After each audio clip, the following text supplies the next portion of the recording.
Hey there, pirates! Welcome aboard the Anime-no-Mi channel. Zoro is close to achieving his dream, but he will face an enemy who keeps their true powers a secret. What we didn't expect is that the author of One Piece himself would suggest the perfect devil fruit for Zoro, and that's what we'll discuss in today's video. I hope for your support to help our crew win, and to do so, you just need to click the thumbs up button, leave a like, and subscribe to the channel. By doing this, you will win an incredible devil fruit, so just comment which fruit you want. Guys, thinking about which devil fruits would fit perfectly with Roronoa Zoro is a fascinating exercise, especially when considering not only his skill as a swordsman, but also the personality that defines each choice of his swords. Throughout the series, it's natural to imagine how a fruit could further amplify Zoro's potential, given that he has always been portrayed as someone who relies on his strength, training, and the way of the Bushido rather than external powers. However, what if there were a fruit that could align with his ideals and enhance his techniques simultaneously? The answer to that may not be as simple as it seems, starting with the official idea mentioned in the SBS, where Eiichiro Oda himself suggested that the ideal fruit for Zoro would be the Uo Nomi Seiryu model, Kaido's fruit. This, of course, opens up endless possibilities for speculation. The Uo Nomi is a mythical zoan that allows its user to transform into an oriental dragon and a hybrid form, both associated with a vast arsenal of devastating abilities.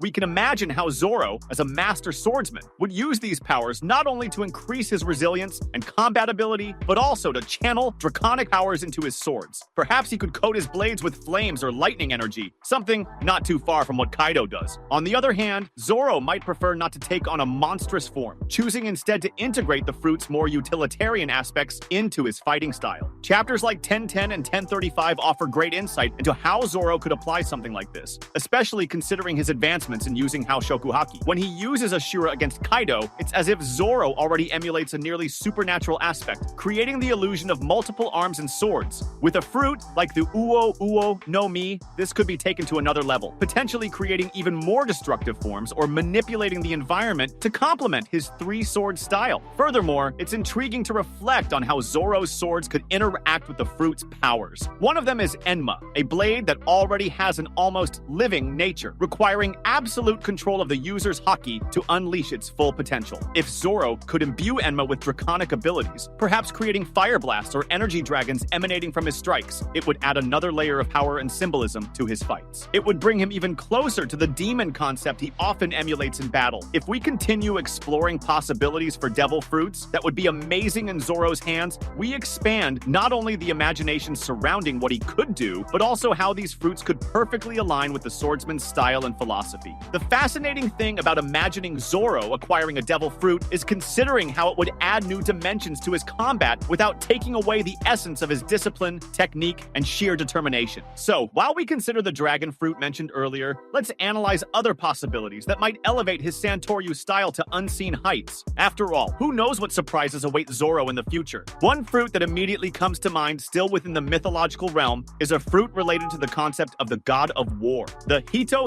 Nomi Aries model would be an intriguing idea. Aries is associated with the brutality of combat, the chaos of battle, and the warrior's fervor. Imagine Zoro embodying these characteristics, not only gaining a power that amplifies his strength and resilience, but also affecting the environment around him. Perhaps the fruit could create an area where everyone feels the weight of battle, an aura that inspires courage in allies and fear in enemies. Zoro wouldn't need to abandon his swords. On the contrary, he could channel this aura to strengthen his slashing attacks. Who knows? This fruit could be introduced in a flashback involving Elbaf, given that the giants with their warrior culture might have a connection to such an emblematic power. Another option would be to explore nature, perhaps something like the Moku no Mi, smoker's fruit, or a different model that offers control over a specific element. A wind-based fruit would be particularly fascinating, allowing Zoro to manipulate airflows to create even more devastating long-range attacks. Imagine Zoro not only slicing through the air, but completely mastering wind currents. He could envelop his swords in tornadoes, creating attacks capable of destroying entire fleets, something that aligns with the level of destruction he aims to master. Perhaps this kind of fruit could be found on some mysterious island, maybe in an arc involving aerial adventures, as a continuation of what we saw in Skypiea. Still thinking about natural elements, a rock or magma fruit could be an extremely powerful option. The Ishi no Mi, as seen with Pika, is an example, but imagine a variant that allows Zoro to infuse his swords with the density of minerals, or even manipulate earth fragments in combat. He could create additional swords made of rock to complement his attacks, or reinforce his blades with an almost indestructible hardness. If If the rock were ebony or some legendary material from the One Piece world, the fruit could carry even more significance. Perhaps such a fruit would be found in Elbaf,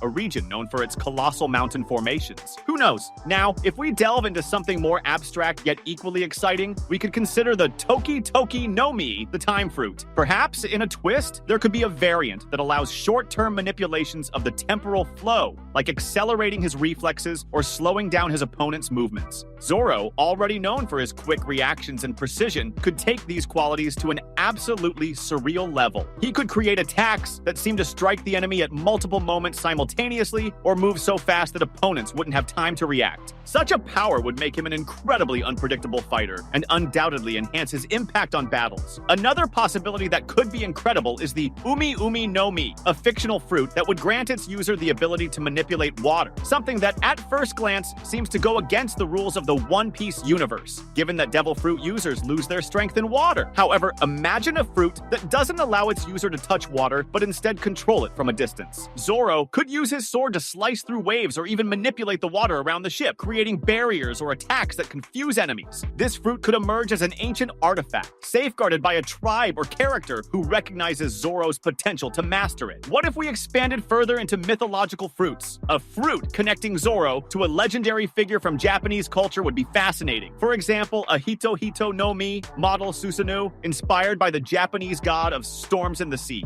Susanu is famously associated with the legendary sword Kusanagi, directly linking to Zoro's path as a swordsman. Such a fruit could grant Zoro the power to summon storms or manipulate lightning during combat, further enhancing his reputation as a fearsome warrior. Over time, Zoro might even manifest a spiritual armor akin to the Susanu concept from Naruto, but adapted to the logic of the One Piece world. This fruit could have a historical connection to the legendary samurai Ryuma, adding extra depth to Zoro's storyline. Lastly, something even more intriguing would be a fruit that alters perception, perhaps a Mahomhonomi illusion fruit, allowing Zoro to create deceptive visions to confuse his enemies. He could make it appear as if multiple Zoros are attacking simultaneously or manipulate spatial perception to disorient his opponents. This fruit could tie into the theme of the Shusui sword, which carries a mystical and revered aura among samurai. For someone like Zoro, who values strength and technique, this power wouldn't be seen as a trick, but as an extension of his tactical skills, demonstrating that even in chaos, he remains a master of precision. However, this isn't the only option. Another possibility would involve Zoro consuming a completely different fruit,